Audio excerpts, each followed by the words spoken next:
السلام علیکم جی۔ Organization of Islamic conference جو ہے مؤتمر عالم اسلامی، شاید اس کا نام ہے، اس کی کانفرنس پاکستان کے اندر ہو گئی۔ 57 اسلامی ممالک کے وزرائے خارجہ نے شرکت کی۔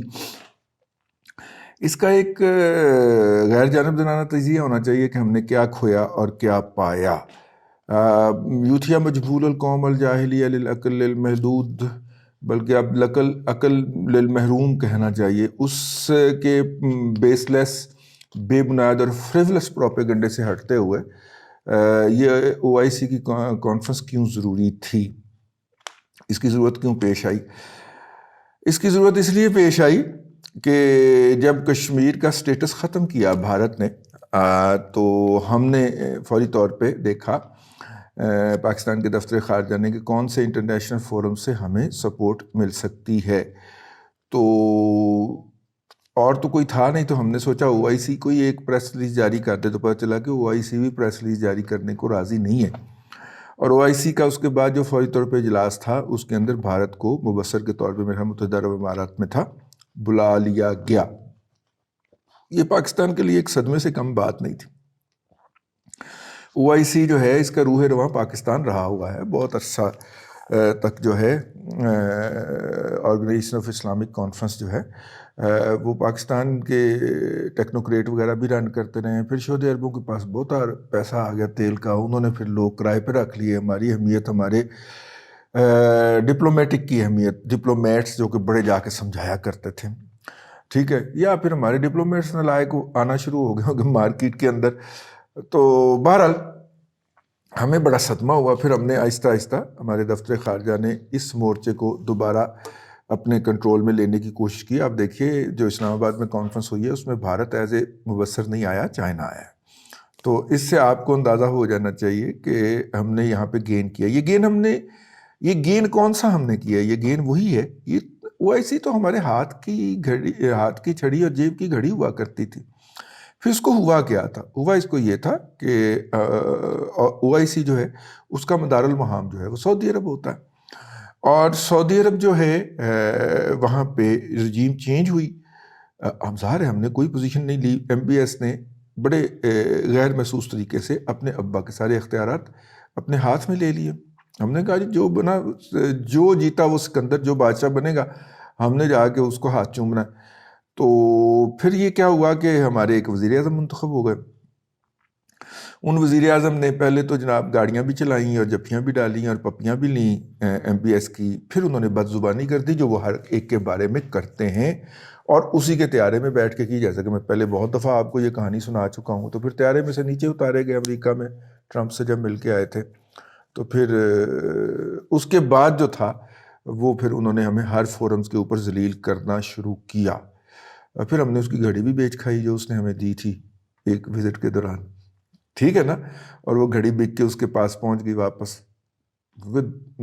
وہ لمیٹڈ ایڈیشن ہوتی ہیں نا وہ گھڑیاں، بہت کم وہ جو گھڑیاں ہوتی ہیں وہ بنائی جاتی ہیں، اور پھر جب ان میں سے ایک گھڑی بکنے کے لیے آتی ہے تو جو کمپنی بنا کے دیتی ہے اس کو ٹرم ہو جاتا ہے کہ جناب فلاں جگہ پہ آپ کی بنائی ہوئی گھڑی بکنے لگی ہے، تو وہ پھر فوری طور پہ وہاں پہ پتہ کر لیتے ہیں۔ تو ہم نے وہ بھی بیچ کھائی، تو وہ کوئی ہمارے بارے میں اچھی گفتگو نہیں کرتے تھے۔ تو بنیادی طور پہ جو وہ ڈیمیج جو ڈن کیا تھا جناب مہاتما نے، جناب عمران خان صاحب نے، اپنی بیڈ ماؤتنگ اور جلب زر کے باعث، یعنی کہ روپے کے لالچ کے باعث، گھڑی بیچنا روپے کا لالچ ہی ہوا نا جی، جو انہوں نے کیا تھا اس کو ہم نے ریکور کیا ہے اس کانفرنس کے ذریعے، اس میٹنگ کے ذریعے۔ تو اس سے آپ اندازہ فرما لیں یہ کوئی اتنا بڑا ایونٹ نہیں ہے، نہ یہ کوئی مؤثر ہے۔ اس کے اندر ہر ایک نے اپنی اپنی راگنی ہے، سینکڑوں تو اس کے اندر ریزولوشنز پاس ہوئی ہیں۔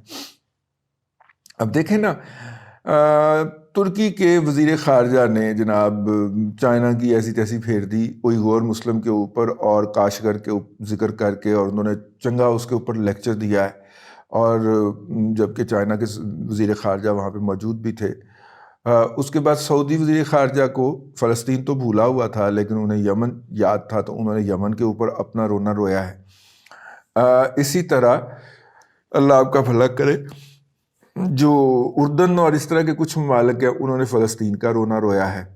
اور مطلب کہ پاکستان نے اس کے اندر کشمیر بھی دھکیل دیا. تو جب اس طرح کا فورم سینکڑوں ریزولوشن کے نام کے اوپر قرارداد یا مطالبات پیش کرتا ہے تو وہ بیوانی سا یا لایعنی ہو جاتا ہے. ظاہر ہے ایک کمپریہنسو اس کے اوپر لکھا جائے اور ڈاکومنٹ لکھا جائے یا تفصیل لکھی جائے اور اس کو جو ہے وہ ایز اعلامیہ جاری کر دیا جائے. میں جب یہ ولاگ کرنے بیٹھا ہوں تو میں نے کافی میڈیا پہ دیکھا اعلامیہ بھی جاری نہیں ہوا. اس کا مطلب یہ ہے کہ کل کو بھی وہ کانفرنس، یعنی کہ جب یہ آپ ولاگ دیکھیں گے، یعنی آج 23 کو بھی جاری رہے گی. 23 کو بنیادی طور پہ تو ہم اپنے کھلونے کو دکھائیں گے نا کہ یہ دیکھو ہم نے JF تھنڈر بنایا ہے، ٹھیک ہے، یہ کتنا سونا لگتا ہے، کسی دہشت گرد آواز ہے اس کی، لے لو یار تھوڑے بچوں میں کوئی خرید لے، ایک لے تو رہا ہے، ٹھیک ہے.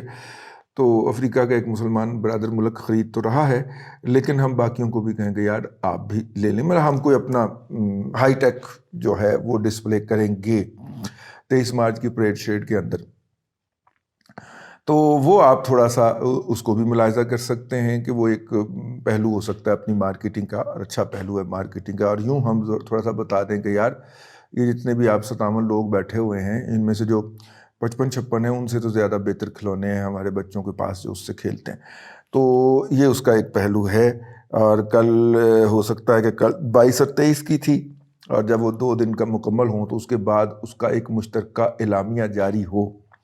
لیکن یہ ڈیمیج کیوں ہوا، اور یہ ڈیمیج کیوں ہوا اور ہمیں اسے ریکور کرنے کے لیے اتنا زیادہ پاپڑ کیوں بیلنے پڑے، اور کیا ہم ریکور بھی کر پائے ہیں کہ نہیں کر پائے، اس عمر کا اندازہ آپ اس سے فرما لیجئے کہ ہم نے ڈیمیج کیا کرنا تھا. سعودی عرب کو ہدایت ملی تھی کہ افغانستان کا آپ نے ایشو ٹیک اپ کرنا ہے، اور اس کانفرنس کے اندر افغانستان بھی ڈسکس ہوا، لیکن ہم نے ان کے سفیر نہیں آئے. افغانستان کے سفیر اس کانفرنس میں جس میں افغانستان ڈسکس ہو رہا تھا اس میں وہ نہیں آئے، بلکہ ان کے ایک سرکاری ملازم نے اپنی حکومت کی نمائندگی کی.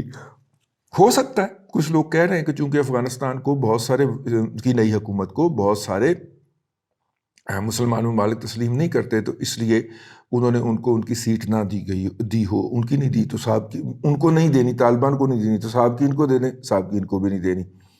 اور یہ وہ پالیسی ہے ڈیلی ڈالی کی، یا مطلب چیزوں کو ڈیلے کرنے کی، جو امریکہ نے اس وقت افغانستان کے موضوع کے اوپر رکھی ہوئی ہے. یہ ایک بہت بڑی بات ہے جس کو نوٹ کیا جانا چاہیے، اور یقیناً نوٹ کیا گیا ہوگا. بھارت کو اس میں سے ایز اے آبزرور نکلوا کے اور چائنا کو لے کے آنا پاکستان سمجھتا ہے یہ اس کی بہت بڑی کامیابی. اب دیکھیے کل کو جب مشترکہ اعلامیہ جاری ہوتا ہے تو اس میں ان تمام ممالک کا ذکر اسی کے ساتھ ہی آتا ہے، ان تمام ایشوز کا.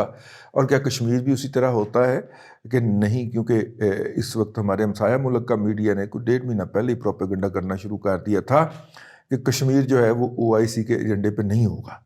تو اب دیکھتے ہیں کہ جب وہ مشترکہ اعلامیہ آتا ہے تو کیا اس میں کشمیر کا ذکر اسی طرح ہوتا ہے جس طرح پہلے ہوا کرتا تھا، اس سے کم الفاظ میں ہوتا ہے یا نہیں ہوتا. تینوں صورتوں کے اندر ہم منتظر رہیں گے. ایک چھوٹا سا اپڈیٹ تھا، میں نے کہا صبح آپ کی خدمت میں پیش کر دیا جائے. اللہ تبارک و تعالیٰ آپ کو آسانیاں عطا کرے اور آسانیاں خلق خدا میں تقسیم کرنے کی توفیق عطا کرے.